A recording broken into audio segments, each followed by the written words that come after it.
Guys welcome to our YouTube channel. Guys आज की इस वीडियो में मैं आपके साथ कुछ ऐसे अनोखे और इंटरेस्टिंग 5 टिप्स शेयर करूंगा जिसको यूज़ करके हम अपने एमसीक्यू बेस्ड क्वेश्चन पेपर यानी मल्टीपल चॉइस बेस्ड जो क्वेश्चन पेपर्स होते हैं तो उसमें सही ऑप्शन पर किस तरह से गेस करेंगे यानी सही तुक्का किस तरह से लगा सकते हैं। तो चलिए बिना देर किए हुए हम चलते हैं इस वीडियो की तरफ। दोस्तों हमारे देश में बहुत से ऐसे स्टूडेंट हैं जो कॉम्पिटिटिव एग्ज़ाम्स अटेम्प्ट करते हैं, जो एंट्रेंस एग्ज़ाम अटेम्प्ट करते हैं, जैसे JEE मेंस, CET, नीट और भी बहुत से गवर्नमेंट और नॉन गवर्नमेंट एग्ज़ाम्स होते हैं जो आए दिन हमारे स्टूडेंट्स अटेम्प्ट करते रहते हैं और जिनका एग्ज़ाम पैटर्न MCQ वाला होता है यानी multiple choice based question paper. तैयारी तो बहुत होती है हमारे स्टूडेंट की जब एग्ज़ाम्स अटेम्प्ट करते हैं और जब क्वेश्चन पेपर देखते हैं तो कुछ ऐसे क्वेश्चंस आते हैं जिनके ऑप्शन टू मच कंफ्यूजिंग होते हैं। ऐसे कंफ्यूजिंग क्वेश्चन के जो कंफ्यूजिंग ऑप्शंस होते हैं तो उसमें सही ऑप्शन पर कैसे गेस लगाना है और किस तरह से सही तुक्का लगाना है जानेंगे हम इस वीडियो में। तो हमारे इस वीडियो में आप आखिर तक बने रहिए। गाइस किसी भी MCQ टाइप एग्ज़ाम्स में कुछ ऐसी बातें होती हैं जिसे जान लेना बेहद ज़रूरी होता है। जैसे कि पहली बात यह है कि ये जो तुक्का लगाने का रिस्क हमें लेना है या नहीं लेना है, क्योंकि अगर पेपर में नेगेटिव मार्किंग नहीं है फिर तो हम ये रिस्क बिल्कुल ले सकते हैं, और अगर नेगेटिव मार्किंग है तो फिर एक फार्मूला है जिसके बेस पर हम डिसाइड करेंगे कि तुक्का कब मारना है। अगर नेगेटिव मार्किंग लेस देन 1 है तो फिर हम रिस्क ले सकते हैं, और अगर नेगेटिव मार्किंग लेस देन 1 नहीं है तो हम ये रिस्क नहीं लेंगे। और दूसरी चीज़ जो हमें गौर करनी है गाइस वो ये है कि हमें पेपर में तुक्का मारना कब है। हाँ दोस्तों, मेरा कहने का मतलब है कि टाइमिंग क्या होगी। जनरली देखा ये जाता है गाइस कि हर कोई स्टूडेंट तुक्का पेपर के लास्ट यानी आखिर में मारता है, और ये सही भी है, क्योंकि स्टार्टिंग में सिंपल क्वेश्चन को सॉल्व कर लें जितने भी हमें आसानी से आते हो, देन जो भी हार्ड क्वेश्चंस हैं उनको एक बार अच्छे से रीड करके आगे बढ़ जाएं, क्योंकि अगर हम हार्ड क्वेश्चंस पे ज़्यादा टाइम देंगे तो हम अपना टाइम वेस्ट करेंगे और बाद में पता चलेगा कि क्वेश्चन भी सॉल्व नहीं हुआ और टाइम भी वेस्ट।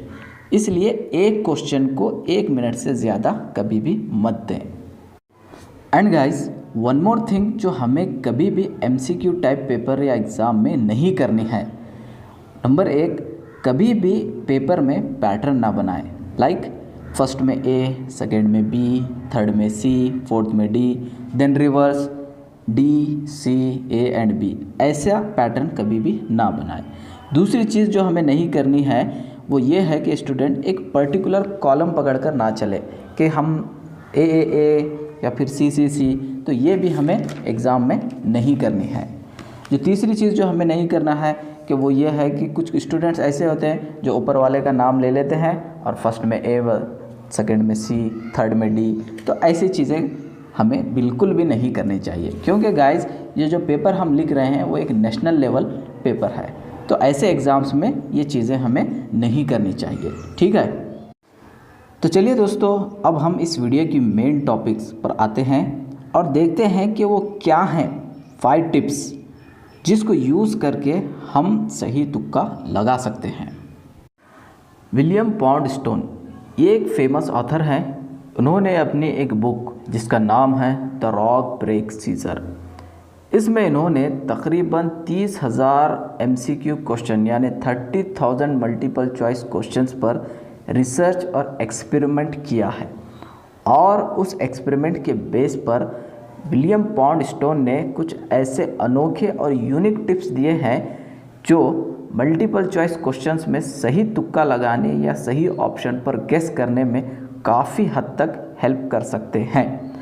तो गाइस आज की इस वीडियो में हम विलियम पॉन्डस्टोन के जो टिप्स हैं उसमें से 5 ऐसे टिप्स के बारे में बात करेंगे जिनको यूज़ करके हम अपने MCQ पेपर में सही तुक्का मार सकते हैं। तो दोस्तों पहली टिप्स है ट्रू एंड फॉल्स।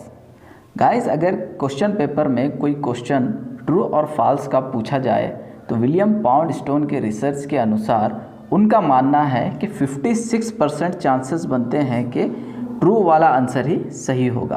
तो इसलिए हम ट्रू वाले ऑप्शंस पर जा सकते हैं। तो गाइस दूसरी टिप्स है नन ऑफ द अबोव या ऑल ऑफ द अबोव।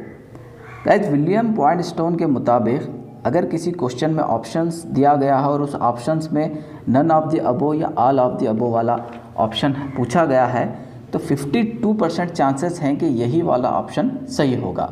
तो हम इस ऑप्शन के लिए जा सकते हैं। तीसरी टिप है लॉन्गेस्ट आंसर। जी हाँ दोस्तों, अगर किसी क्वेश्चन के ऑप्शन में जो लॉन्गेस्ट वाला ऑप्शन होता है, विलियम पॉइंटस्टोन के मुताबिक मैक्सिमम टाइम वही ऑप्शन सही होने के चांसेस हैं। यानी जो ऑप्शन सबसे लंबा वाला या लॉन्गेस्ट होगा तो उस ऑप्शन पर आप जा सकते हैं। तो फ्रेंड्स चौथी टिप है avoid the extreme numerical value. For example कोई क्वेश्चन पूछा गया और उसके ऑप्शन दिए गए हैं जैसे 1, 6, 3 एंड 15। तो विलियम पॉइंटस्टोन का कहना है कि तो ऐसे वैल्यूज़ में जो एक्सट्रीम वैल्यू है जैसे अनसिमिलर वैल्यू 15, इसको एलिमिनेट करें और जो बाकी बचे ऑप्शन में कोई सही ऑप्शन को गेस करें। तो ये थी हमारी चौथी टिप। तो गाइस अब चलते हैं हम हमारी इस वीडियो की आखिरी टिप यानी पांचवी टिप। तो पांचवी टिप है ऑप्शन बी। हाँ दोस्तों, अगर आप किसी क्वेश्चन में फंस जाए और बहुत ज़्यादा कंफ्यूज हो जाए तो विलियम पॉइंटस्टोन की स्टडी के मुताबिक उनका मानना है mostly option B is correct, क्योंकि वो कहते हैं ऑप्शन बी के सही होने के 28% चांसेस बनते हैं। तो अगर कोई क्वेश्चन में बहुत ज़्यादा कन्फ्यूजन हो तो हम ऑप्शन बी के लिए जा सकते हैं। तो दोस्तों उम्मीद है आप सभी को यह हमारी इन्फॉर्मेटिव वाली वीडियो पसंद आई होगी। अगर वीडियो पसंद आए तो हमारे चैनल को सब्सक्राइब कीजिए, लाइक कीजिए और शेयर कीजिए। And thanks for watching.